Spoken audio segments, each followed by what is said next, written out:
السلام علیکم ورحمۃ اللہ وبرکاتہ۔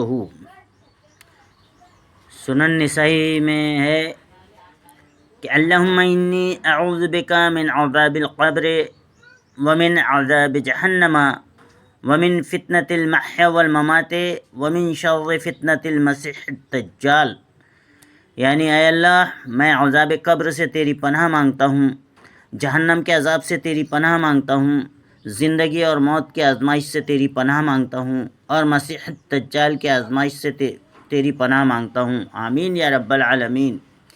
کیا نبی محترم صلی اللہ علیہ وسلم نے قبر پرستی کے شرک سے امت کو خبردار نہیں کیا؟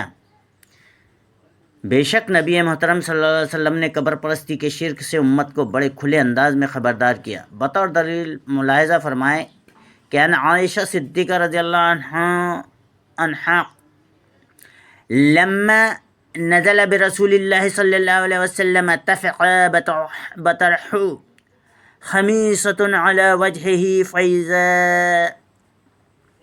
اغتم کشفها عن وجهه فقال وهو كذلك لعنة الله على اليهود والنصارى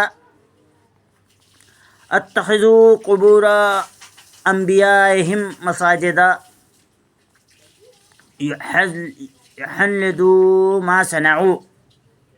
صحیح بخاری کی حدیث ہے کہ ام المومنین عائشہ رضی اللہ تعالی عنہ بیان فرماتی ہیں کہ جب نبی کریم صلی اللہ علیہ وسلم پر موت کا وقت قریب آیا، آپ اپنے چہرے پر کپڑا ڈالتے اور ہٹاتے اور فرماتے اللہ تعالیٰ لعنت کرے یہود و نصارہ پر جنہوں نے انبیاء کی قبروں کو سجدہ گاہ بنا لیا۔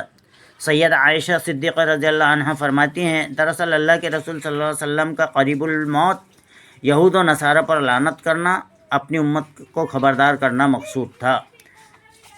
اللہ تعالیٰ ہمیں نیک اور صحیح ہدایت دے، اللہ تعالیٰ ہمیں توحید پر استقامت بخشے۔